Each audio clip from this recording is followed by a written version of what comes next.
Lois Lane est l'un des plus vieux personnages de la mythologie super-héroïque, puisqu'elle apparaît en même temps que Superman dans le Action Comics numéro 1 de 1938 de Jerry Siegel et Joe Shuster, inspiré par la femme de Siegel et l'actrice Lola Lane. Dès la première histoire, Lois, journaliste au Daily Star, se présente comme une femme farouche qui évite son collègue Clark Kent et se dévoue entièrement à son métier.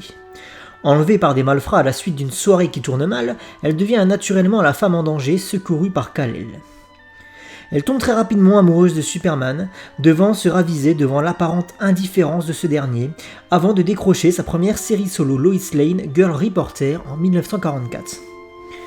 1958 voit apparaître une série de comics entièrement dédiée à Lois, Superman's Girlfriend, qui, s'étalant sur 137 épisodes, nous dépeindra une femme au caractère moins trempé qui consacrera ses efforts à arracher à Superman une proposition de mariage.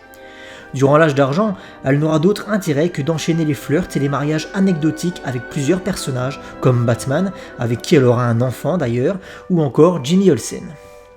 Ces mésaventures éditoriales seront jetées aux oubliettes par l'arrivée des années 70 et l'âge de bronze, qui referont du personnage une femme indépendante et forte, au background étoffé, journaliste déterminée et combattante. A noter qu'en 1979, la journaliste est mise en lumière par l'interprétation de Margot Kidder dans la superproduction Superman de Richard Donner.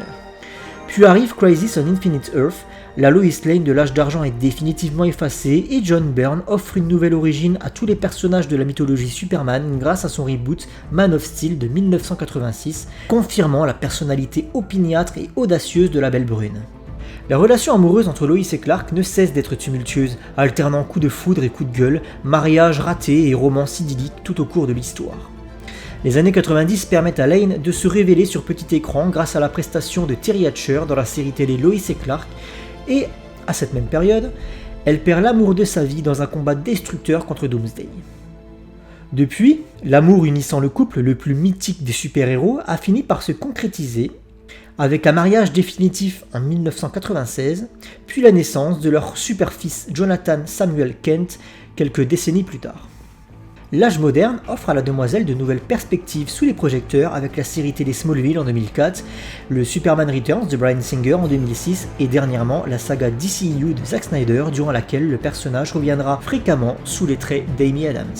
Sa véritable identité est Lois Joan Lane, elle mesure 1m70 pour 60 kg, elle est née à Wiesbaden en Allemagne, sa première apparition date de 1938. Son père est le général des armées Sam Lane et sa mère est Elinor Lane. Elle est généralement employée au Daily Planet en tant que journaliste. Son conjoint reste Clark Kent le plus souvent. Sa principale qualité est la détermination et son principal défaut, l'inconscience. Sa base d'opération reste le Daily Planet à Metropolis et au niveau de ses capacités spéciales, on pourra noter son sens de déduction accru qui fait d'elle une excellente investigatrice et sa connaissance de méthodes de combat et de survie. Son plus grand ennemi reste bien évidemment celui de son aimé, Lex Luthor. Et quant à ses principaux faits d'armes, on pourra noter qu'elle a réussi à dérober un document compromettant au siège de LexCorp. C'est elle qui a trouvé le nom de Superman. D'ailleurs, elle est la première à avoir eu une interview de ce dernier. Elle a gagné plusieurs prix Pulitzer au cours de sa carrière et elle reste à ce jour l'une des seules à avoir deviné l'identité secrète de Superman. Fille du général Sam Lane, Lois grandit avec sa sœur Lucy dans des bases militaires où elle reçoit très tôt une formation au close combat et à la survie. Adulte, elle s'installe à Metropolis où elle met son sens de déduction et sa bravoure naturelle au service du journalisme pour le Daily Planet. Travaillant avec la nouvelle recrue Clark Kent, elle finit par tomber amoureuse de lui et de son alter ego Superman avec qui elle se mariera et fondera une famille. Bien le bonjour les zincs, c'est Oz et vous êtes sur Oz Comics, nouvel épisode de Trombinoscope, aujourd'hui consacré à Lois Lane, personnage ô combien important de l'univers d'ici, mais j'ai envie de dire de l'univers des super-héros en général. Lois Lane, j'ai envie de te dire que c'est le personnage féminin principal de tout l'univers des super-héros réunis. C'est, comme je l'ai dit dans l'introduction, c'est le premier personnage féminin à avoir partagé une histoire de super-héros. Elle est apparue en 1938, Lois Lane, donc c'est pas rien.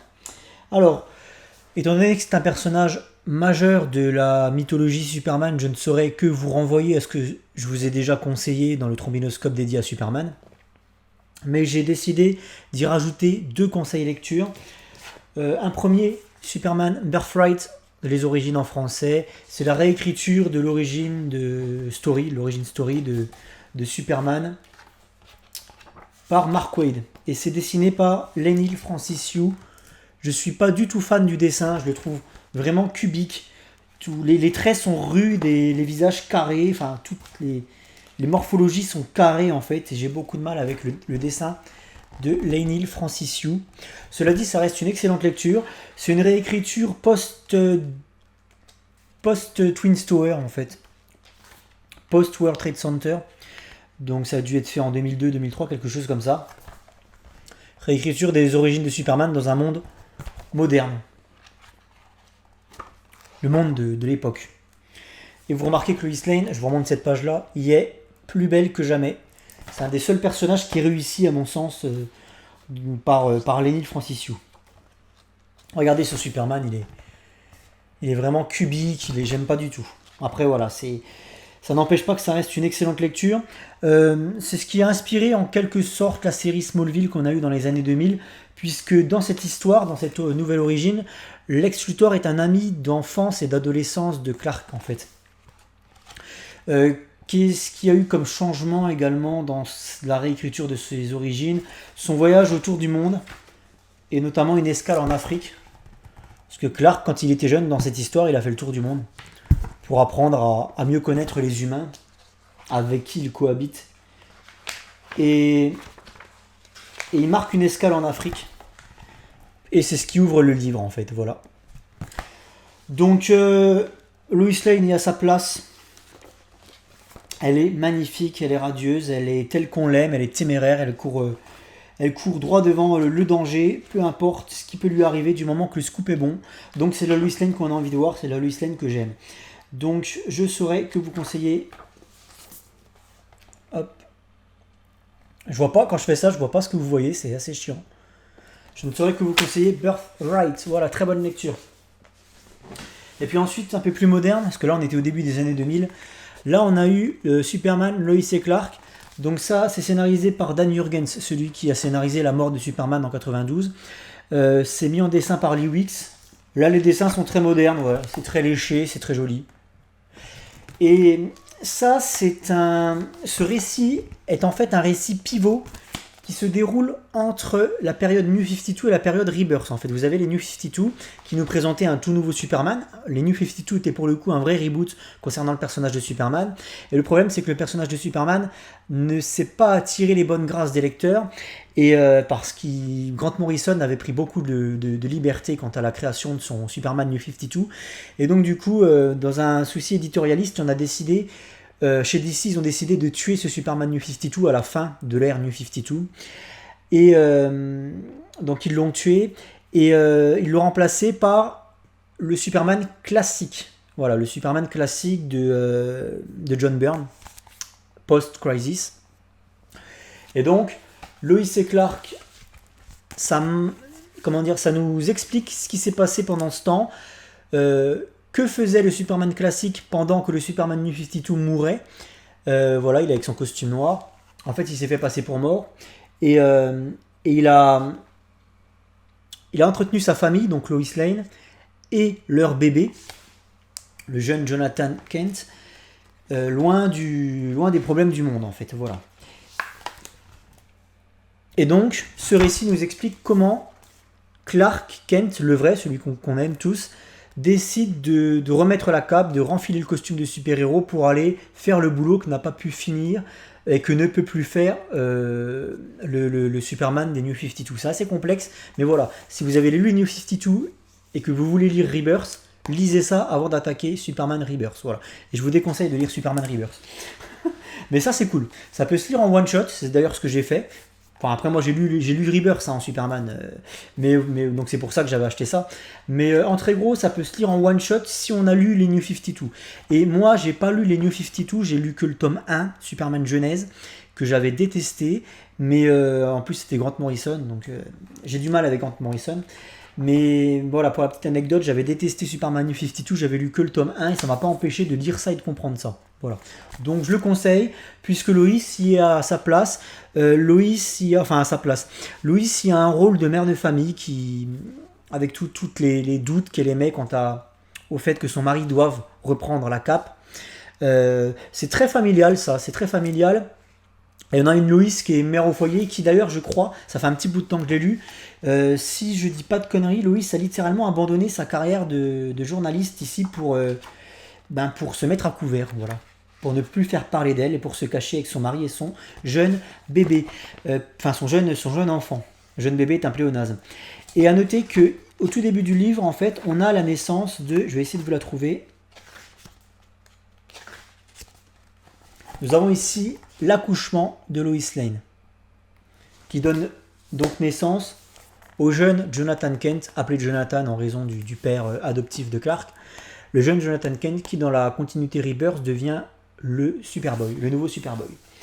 Donc voilà, je voulais vous présenter ça parce que Superman, Lois Lane, pardon, il y a un rôle très intéressant et très important.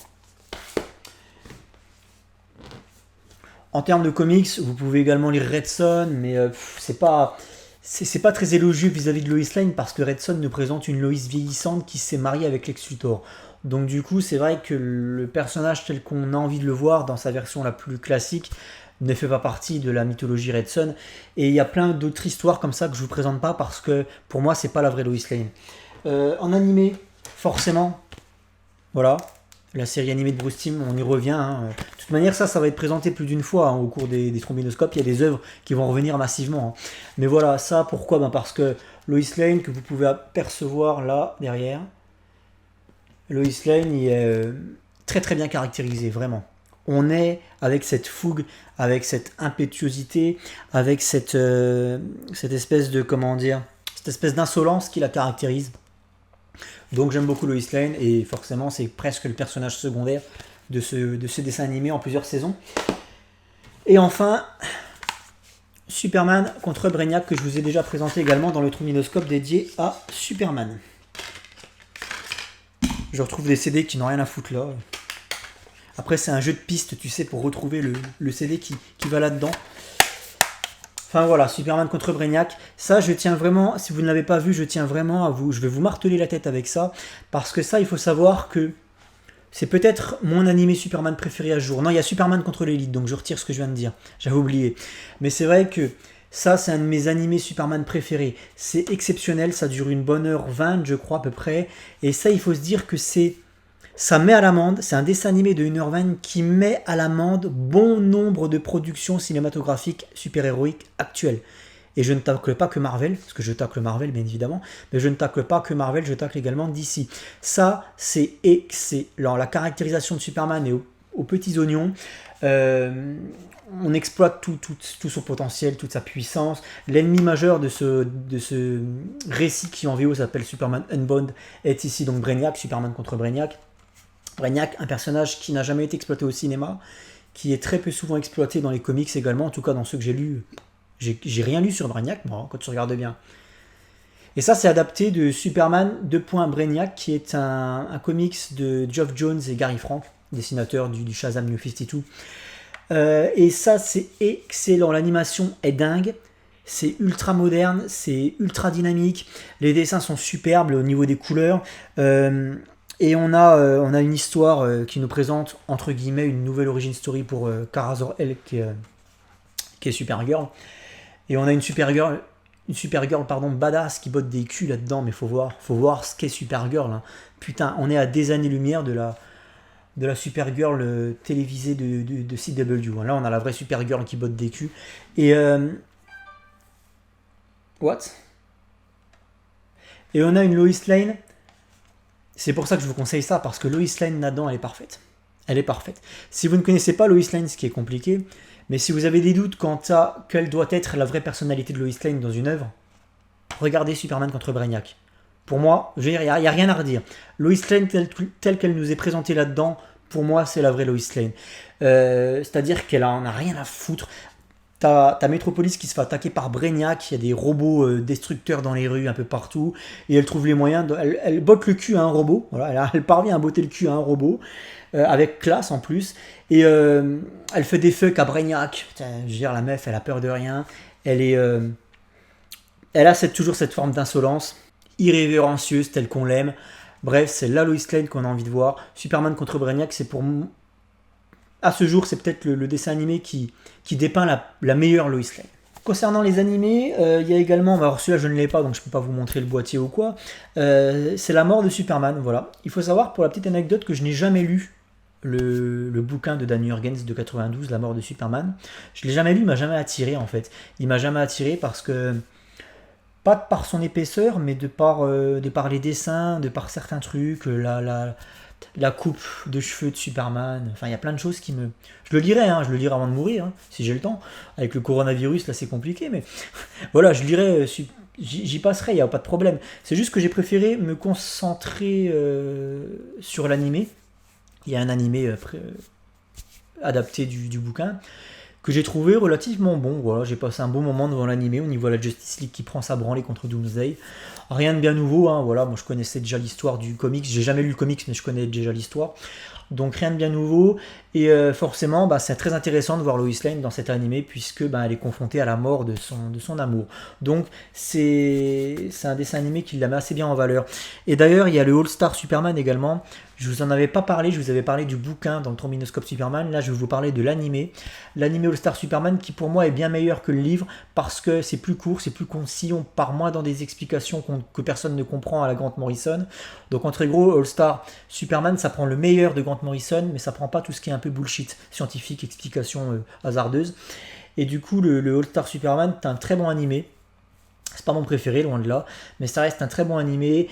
Et si vous êtes fan de Lois Lane, il faut savoir qu'il y a un passage durant lequel Lois Lane hérite entre guillemets des pouvoirs de Superman pendant 24 heures et du coup elle devient Superwoman. Donc c'est assez sympa de voir Lois Lane en tant que Superwoman. J'ai un petit hic avec la caractérisation du personnage dans All Star Superman, l'animé je parle, puisque Lois Lane est peut-être un peu trop douce. Voilà, c'est pas justement le tempérament fougueux qu'on a. C'est-à-dire que si tu regardes All Star Superman et après tu regardes Superman contre Brainiac, il va y avoir un fossé, tu vas avoir deux Lois Lane complètement différentes. Et je préfère la Lois Lane de Superman Unbound.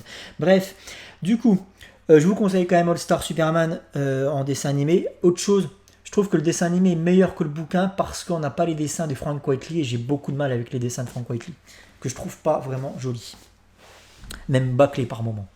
Autre média que je pourrais vous conseiller pour Lois Lane, et que pour Lois Lane, c'est la série télé Lois et Clark, les nouvelles aventures de Superman, série télé des années 90 avec laquelle j'ai grandi et qui m'a fait découvrir Superman, avant même que je voie le film de Richard Donner. Moi j'ai découvert Superman avec Lois et Clark, et c'est pour ça que je suis tombé amoureux du personnage, parce que cette série a très mal vieilli.